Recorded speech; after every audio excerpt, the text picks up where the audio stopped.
Chant talking, ये आपने कई बार सुना होगा। चैंट टॉकिंग होती क्या है और इससे अपनी आवाज को कैसे सुधारा जा सकता है। चैंट टॉकिंग यानी कि एक जैसे चैंटिंग होती है, हम मंत्र पढ़ते हैं, या फिर आपने कई बार आरजे को देखा होगा किस तरह से बोलते हैं, नमस्कार जयपुर। ये जो चैंटिंग है थी, या फिर हम ये कहें कि जो मंत्रों का उच्चारण होता है जब पूजा होती है, तो जिस तरह से मंत्रों का उच्चारण एक धुन में, राइम में किया जाता है, उसकी कुछ खासियत ऐसी होती है। उस तरह की चैंट प्रैक्टिस करके, चैंट टॉकिंग करके हम हमारे बोलने की जो विधा है, बोलने का जो अंदाज है, बोलने की जो गलतियां हैं, उनको सुधार सकते हैं। ये ना सिर्फ हमारे जीभ, होठ, हमारा जॉ यानी कि जबड़ा, वोकल कॉर्ड, बल्कि उसके साथ ही हमारे जो फेफड़ों की कैपेसिटी है, कई बार सांस टूट जाती है, लंबा नहीं बोल पाते हैं, उसके लिए भी काफी कारगर होंगे। तो जैसे मैंने आपको कुछ एग्जांपल्स बताए कि आप देखें कि आरजे किस तरह से बोलते हैं, और इसके अलावा मंत्रों का उच्चारण किस तरह से होता है, कुछ सत्संग होते हैं, कुछ प्रवचन होते हैं, उनकी जो स्टाइल होती है। आप देखें प्रवचन करने वाले कितने कितने घंटे तक बोल पाते हैं, क्योंकि उनका स्टाइल कुछ ऐसा है कि वो अपनी कैपेसिटी को बहुत बेहतर कर चुके हैं इतने सालों में। आरजे कितनी देर तक बोलते हैं, लगातार बोलते हैं, बोलने से जुड़ा उनका प्रोफेशन है, तो उसको वो किस तरह से स्टाइल के तौर पर अपने आरजेइंग में इस्तेमाल करते हैं। यही अगर हम आम प्रैक्टिस में भी अगर इसी तरह की चैंट टॉकिंग करें, तो हमारी बोलने की जो कला है, बोलने की जो गलतियां हैं, बोलने की जो खामियां हैं, उनको और सुधारते हुए आवाज को बेहतर कर सकते हैं। कुछ चीजें हैं जिनका आपको ख्याल रखना है प्रैक्टिस करते वक्त। एक तो आपको डीप ब्रीदिंग करनी है उससे पहले, क्योंकि आपको लंबा बोलना है। कैसे बोलना है, क्या प्रैक्टिस करनी है, मैं आपको बताऊंगा, लेकिन आपको लंबा बोलना है तो उससे पहले आपको एक डीप ब्रीदिंग करनी है, गहरी सांस लेनी है। सांस पेट से लेनी है, छाती नहीं फूलनी चाहिए, पेट फूलनी चाहिए। इसको लेकर मैंने कई वीडियोस बनाए हैं, उनको आप देख सकते हैं। इसके अलावा आपको ये भी ख्याल रखना है, जो 3 चीजें खास ख्याल रखनी है, जो आप एक नॉर्मल जिस पिच पर बोलते हैं, उस पिच से थोड़ा सा हायर पिच, जैसे मैं अभी जो नॉर्मल पिच है, अब मैं हायर पिच आपको बताऊं, इस वक्त मैं हायर पिच पर बोल रहा हूं, ये थोड़ी सी हायर पिच है, ठीक है। एक तो इसका ख्याल रखना है आपको। इसके अलावा बोलना वैसे ही है जैसे आप आम बोलचाल की भाषा में बोलते हैं, उसमें आपको बहुत ज्यादा स्टाइल देने की जरूरत नहीं है। लेकिन तीसरी जो खास बात है वो ये है कि आपको स्लो बोलना है, जल्दी जल्दी नहीं बोलना, आपको धीमे धीमे बोलना है। जिस बात को आप 10 सेकंड में पूरा करते हैं, जिस लाइन को, उस लाइन को आप ये समझ के चलिए 20 सेकंड में पूरा करना है। जैसा मैंने आपको बताया, जैसे आरजे, आपने मुन्ना भाई एमबीबीएस का सेकंड पार्ट देखा होगा, उसमें जो आरजे है वो किस तरह से बोलती है, गुड मॉर्निंग मुंबई, खींचा उन्होंने उसको एक राइम में पकड़ते हुए, पिच भी इसमें हाई है, ठीक है, और धीमे धीमे बोला। इसी तरह से हमें प्रैक्टिस करनी है। प्रवचन जिस तरह से मैंने आपको बताया, तो आपको इन 3 चीजों का सबसे पहले ख्याल रखना है। मैंने आपको बताया इसे चैंट जो कहते हैं उसका कारण मैं आपको बताता हूं। चैंट यानी कि गुनगुनाना, या फिर जैसे आपने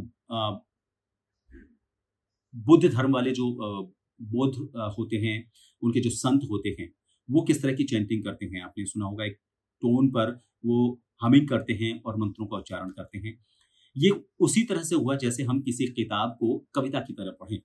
जैसे प्रवचन के जैसे बारे में मैंने आपको बताया, तो एक उनमें रिदम होती है, अप एंड डाउन्स होते हैं, उसके साथ उतार चढ़ाव का इस्तेमाल करते हैं, पिच को थोड़ा सा हाई रखते हैं, और धीमे धीमे, ताकि लोगों तक कन्वे हो। उसी तरह से हमको करना है। अब इसकी प्रैक्टिस कैसे करें?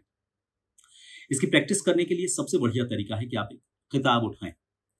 आपको जो प्रैक्टिस करनी है किताब की, 2 से 5 मिनट की आपकी प्रैक्टिस डेली भी अगर करते हैं तो मेरे ख्याल से आपके लिए बहुत बेनिफिशियरी हो सकता है। कोई भी रैंडम किताब जो आपको पसंद आती हो, पद्य की किताब उठाएं, गद्य की किताब उठाएं, जैसी आपको किताब अच्छी लगती है वैसी किताब उठाएं, लेकिन उसको रुचिकर तरीके से पढ़ें। जो 3 चीजें मैंने आपको बताई, अपना नॉर्मल तरीके से ही पढ़ना है, मतलब जो स्टाइल आपका बोलने का उसको बदलने की कोशिश नहीं करनी, पिच थोड़ा सा हाई रखना है, और धीमे धीमे धीमे पढ़ना है। जैसे मैं इस वक्त जो मेरे पास किताब नजदीक है, वो ये वाली किताब है, सत्य के साथ मेरा प्रयोग, महात्मा गांधी ने लिखी है। मैं रैंडमली एक इसका पेज निकालता हूँ। हो सकता है कि जब मैं इसको पढ़ूं तो आपको थोड़ा सा अजीब सा लगे, लेकिन यही वो तरीका है जिससे जो हमारी लंग्स की कैपेसिटी की बात करें या फिर बोलने में।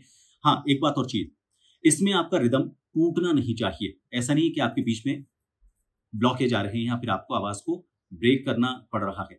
बिल्कुल एक रिदम बनाकर रखनी, आवाज टूटनी नहीं चाहिए जब तक आपकी पूरी हवा पेट की ना निकल जाए। ये मसल्स आपकी जो है पेट की, उनको बहुत अच्छा टोन करेगा। तो रैंडमली मैं एक किताब उठाता हूं। अब देखिए, नॉर्मली आप किताब को कैसे पढ़ते हैं। अब मैं दक्षिण अफ्रीका में 3 साल रह चुका हूं। मैं लोगों को पहचानने लगा था और लोग मुझे पहचानने लगे थे।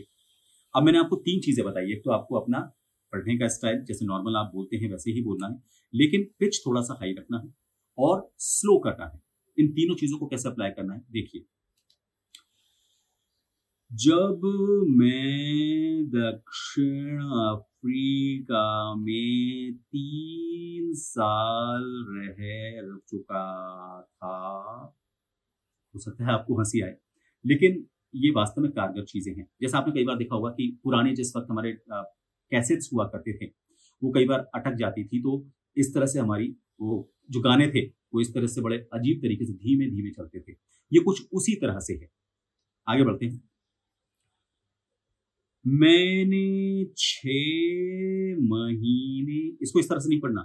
मैंने 6 बीच में ब्रेक नहीं आना, कंटिन्यूटी, एक रिदम होनी चाहिए और अप एंड डाउन होनी चाहिए।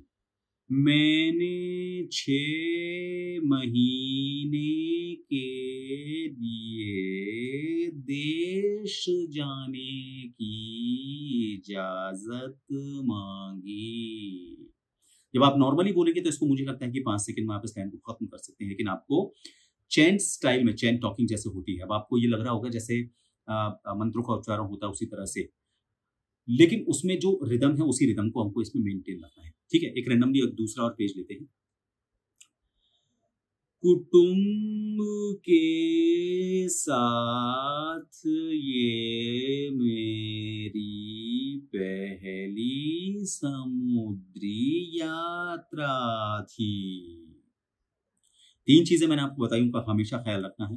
नॉर्मल टॉकिंग भी रखना है, पिच थोड़ा सा हाई रखना है, धीमे धीमे बोलना है और उसके साथ रिदम आपको मेंटेन रखते हुए कभी ऊपर जाना है, कभी नीचे जाना है। सावधानी, ब्रेक बीच में कहीं नहीं लेकर आना है, क्योंकि अगर आपने बीच में ब्रेक ला दिया तो आप जो अपनी आवाज पर जो कंट्रोल करना चाहते हैं, आप अपने फेफड़ों की मसल्स पर जो आपकी आवाज जो बीच में ब्रेक होती है, टूटती है, वो नहीं होगी। तो इसलिए बहुत जरूरी है कि आप इन चीजों का ख्याल रखें।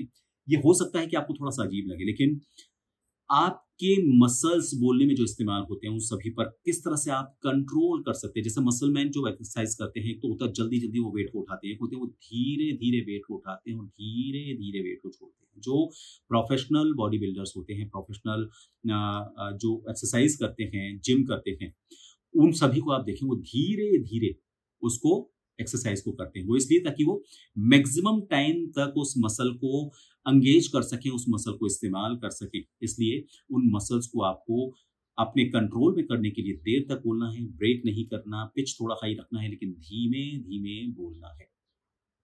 तो ये वो तरीका है चैंट टॉकिंग का, जिससे आप अपने बोलने के अंदाज को और बेहतर कर सकते हैं। ये वीडियो आपको कैसा लगा मुझे जरूर बताएं। पसंद आया है तो लाइक करें, शेयर करें, सब्सक्राइब भी करें। सब्सक्राइब करने के बाद उसके आगे जो बेल आइकन है उसे हिट कर दें, ताकि जब भी मैं नेक्स्ट वीडियो बनाऊं तो आप तक उसकी जानकारी अपने आप पहुंच जाए। आप अगर ज्वाइन बटन पर क्लिक करते हैं तो एक खास मेंबर बनेंगे और उन खास मेंबर्स के लिए मैं वक्त वक्त पर कुछ खास टिप्स के वीडियोस बनाता हूं। आप अगर हेल्प बटन पर क्लिक करेंगे मुझे काफी सपोर्ट मिलेगा, ताकि मैं इस तरह की वीडियोस लगातार आपके लिए बनाता रहूं।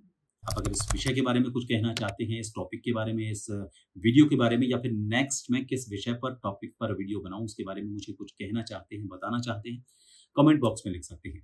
आप मेरे सारे सोशल प्लेटफॉर्म से मुझसे जुड़ सकते हैं। इस वक्त आपको स्क्रीन पर सारे ये इनके हैंडल नजर आ रहे होंगे, ये सारे मैंने नीचे डिस्क्रिप्शन बॉक्स में भी कॉपी किए हुए हैं। उन लिंक पर अगर आप क्लिक करेंगे तो सीधे उस ग्रुप का हिस्सा बनेंगे, जिसमें ये सारे वीडियोस आपको एक साथ मिल जाएंगे। फिलहाल इस वीडियो को देखने के लिए बहुत बहुत शुक्रिया। नमस्कार।